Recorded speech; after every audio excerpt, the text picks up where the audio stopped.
Capítulo 1176. Trama. Diante do abraço do anjo, Colin Iliad não ficou surpreso. Ele aceitou tudo com uma expressão calma, como se já estivesse preparado. O ritual começou, deu um passo à frente, pegou a poção do Cavaleiro Prateado e derramou-a na boca.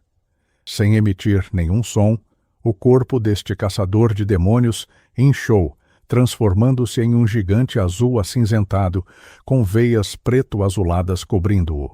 Ele tinha vários metros de altura, com rachaduras pretas na testa. Cada centímetro deste gigante continha o poder indescritível do mistério e do terror. Além de sua cabeça, que ainda mantinha a aparência humana, o resto de seu corpo era semelhante a uma criatura mítica que exercia uma estranha influência mental. No segundo seguinte, o crânio subjacente à cabeça de Colin Iliad pareceu amolecer à medida que afundava para dentro. Com a rachadura negra como núcleo, sua cabeça se contorceu lentamente, como se estivesse formando um vórtice nebuloso. Tamanha dor fez com que o chefe da Cidade de Prata, que havia matado muitas criaturas poderosas, fosse incapaz de se conter. Ele soltou uma série de gritos que poderiam separar as mentes das criaturas comuns.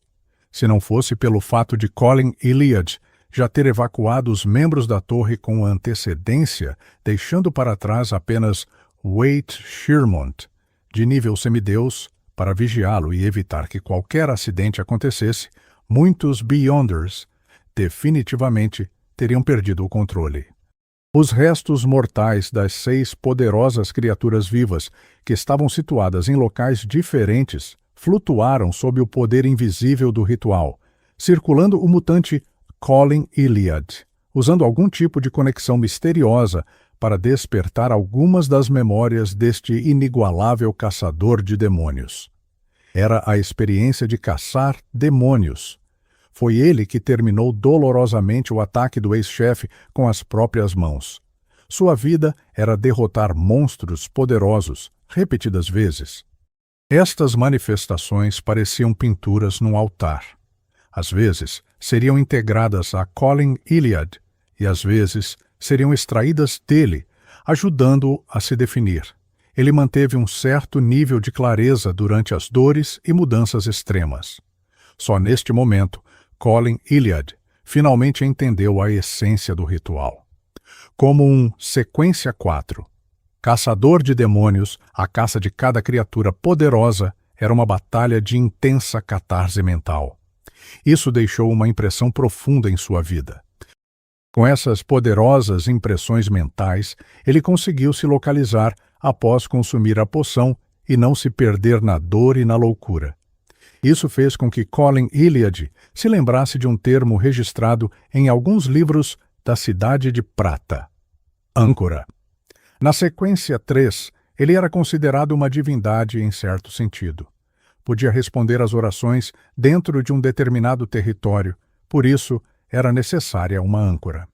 Como este não era o nível de um anjo, uma âncora não precisava necessariamente ser um crente. Poderia ser substituído por outras coisas, como as marcas claras na vida de alguém que tinham significado no misticismo. Nas memórias que foram despertadas, Colin Iliad lentamente recuperou a autoconsciência. Ele sentiu seu corpo novamente e compreendeu suas mudanças. Logo depois disso, uma camada de asas formada por luz ilusória se estendeu por trás dele. Elas se fundiram com as pinturas circundantes à medida que se encolhiam constantemente para dentro. A superfície do corpo de Colin Iliad desmoronou em uma armadura prateada que era firme e bonita, mas não possuía nenhum peso. Depois que o caçador de demônios avançasse para um cavaleiro prateado, devido à diferença na bênção da divindade, haveria diferenças mínimas entre os cavaleiros prateados. Anteriormente, o líder dos perseguidores da corte do rei, Lightcooler Murskogan, havia recebido bênçãos do rei gigante. Portanto, os vários aspectos do domínio do cavaleiro prateado eram muito mais fortes. Por outro lado, Colin Iliad poderia ocasionalmente fazer seu corpo condensar uma rapieira prateada que poderia se teletransportar. Durante o combate, apareceria aleatoriamente durante um ataque, com tendências benéficas, provocando mudanças imprevisíveis. Além disso, ele também poderia obter uma certa peculiaridade ao usar a liquefação de mercúrio. Quando a armadura prateada finalmente tomou forma, Colin Iliad completou seu avanço. Além de não ter um olho vertical na cabeça, ele era equivalente a uma criatura mítica. Nesse momento, ele ergueu a mão direita e acenou para o lado. Em uma pequena colina fora da cidade de Prata, um raio prateado irrompeu do nada. Destruiu tudo ao seu redor, dividindo a pequena colina em duas metades. Durante o avanço de Colin Iliad para Cavaleiro Prateado, Derrick Berg completou o ritual de outorga e obteve um pequeno tubo de metal. Aproveitando a oportunidade do chefe da Cidade de Prata criar anormalidades e desviar a maior parte da atenção, Klein de repente estendeu a mão enquanto estava no antigo palácio acima da névoa cinza. Ele convocou uma bala e o sentença de morte do vazio histórico. Logo depois disso, fez uma adivinhação com antecedência, confirmando que não havia nenhum sinal dos parasitas de Aemon ao redor do jovem sol. Sem qualquer hesitação, abriu o cilindro do revólver e enfiou nele a bala. Pá! Com um aperto de mão direita, fechou o cilindro e usou a conexão mística para mirar no local onde havia morrido. Bang! Ele calmamente puxou o gatilho e disparou a única bala. Ao mesmo tempo, aproveitando esse efeito Beyonder, desejou que os poderes do castelo de Sephiroth se mobilizassem. A névoa cinza ferveu mais uma vez, incluindo o espaço ao redor. Uma energia majestosa, mas ligeiramente escura, surgiu como um maremoto, envolvendo a bala, passando pela abertura e disparando em direção ao mundo real. A luz no castelo de Sephiroth diminuiu repentinamente. Suprimindo seu medo e horror, Klein usou a projeção histórica do Sentença de Morte para simular a sensação de uma descida repentina. Ele saltou em direção à estrela carmesim que representava o Sol e saltou em direção ao minúsculo tubo de seu sangue. Nas charnecas áridas de Chernobyl, todos os Ammons, usando chapéus pontudos, ergueram suas cabeças e olharam para os relâmpagos que cruzavam o céu. Eles olharam para uma faixa profunda e silenciosa que nem mesmo o relâmpago conseguia iluminar. Os Ammons cutucaram seus monóculos e, após um momento de silêncio, riram. Ele não parece alguém que possa encontrar tal solução. Pales? Ele se juntou a esta organização com o codinome Clube de Tarô? Na casa dos Berg, na Cidade de Prata. A escuridão na frente de Derrick de repente ficou ainda mais escura, como se as velas da sala tivessem sido reduzidas a cinzas. Para os moradores da Cidade de Prata, isso não era bom. Os olhos de Derrick imediatamente se iluminaram com a luz do sol. Naquele momento, pedaços de luz irromperam da escuridão profunda como vermes transparentes e contorcidos.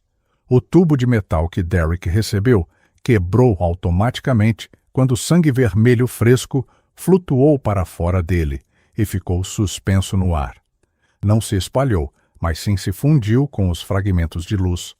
Em apenas 2 ou 3 segundos, esses fragmentos de luz se condensaram em um só, formando uma enorme bola de luz.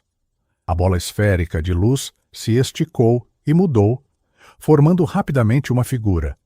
A figura tinha um contorno profundo e uma expressão fria. Ele usava uma meia cartola de seda e um casaco preto enquanto segurava um revólver preto. Não era outro senão German Sparrow. Tendo enganado com sucesso as leis do misticismo, Klein usou a ajuda de seu sangue antigo para completar sua ressurreição. Sem precisar de apresentações, Derrick já havia reconhecido o visitante através de seu temperamento especial. Depois de ficar atordoado por um momento, ele instintivamente revelou um sorriso incontrolável. Senhor Mundo, Klein levantou ligeiramente a cabeça e olhou para o jovem sol, que parecia ter ficado mais alto. Ele inconscientemente estendeu a mão e pressionou sua cartola. Ele então assentiu gentilmente e disse: Estarei na terra abandonada dos deuses durante este período de tempo. No entanto, tenho que sair agora. Não posso atrair Amon para a Cidade de Prata. Se houver uma chance no futuro, cooperarei com você. Tendo entendido o que o Senhor Mundo quis dizer, Derek assentiu pesadamente e disse: Tudo bem. Assim que Klein levantou a mão direita e estava prestes a estalar os dedos para sair com o salto flamejante, Derek olhou para ele e de repente apontou para o armário de armazenamento na sala. Senhor Mundo, você precisa levar alguma comida com você? Existem cogumelos que podem produzir leite. Que... Klein se controlou, não deixando os cantos da boca se contorcerem.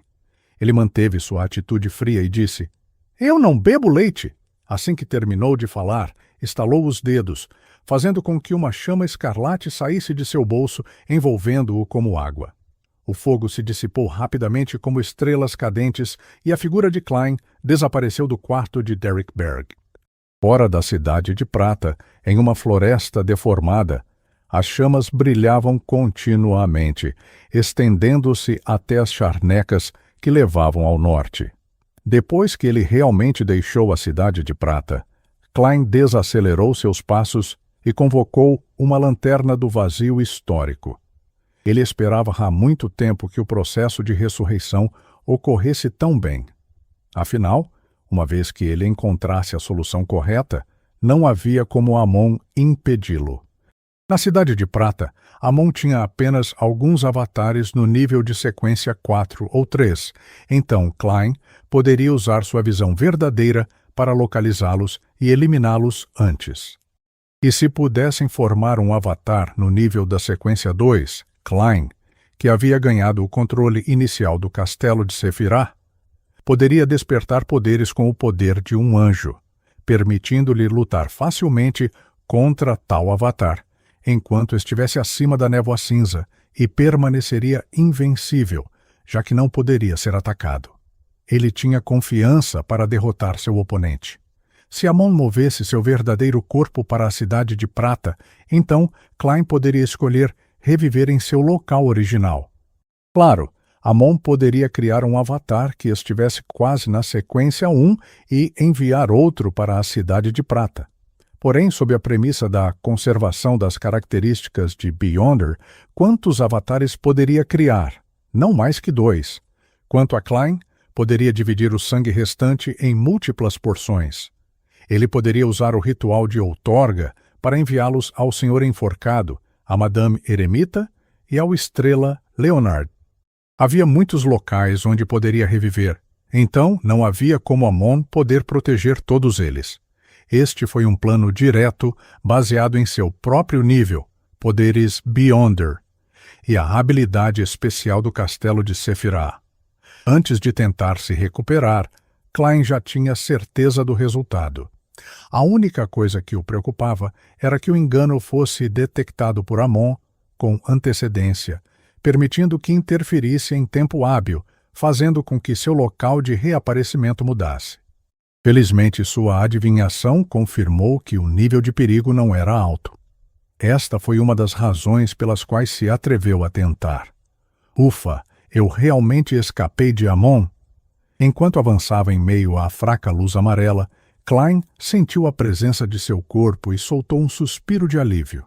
Claro, sabia muito bem que enfrentaria a perseguição incansável do corpo principal de Amon e de vários avatares.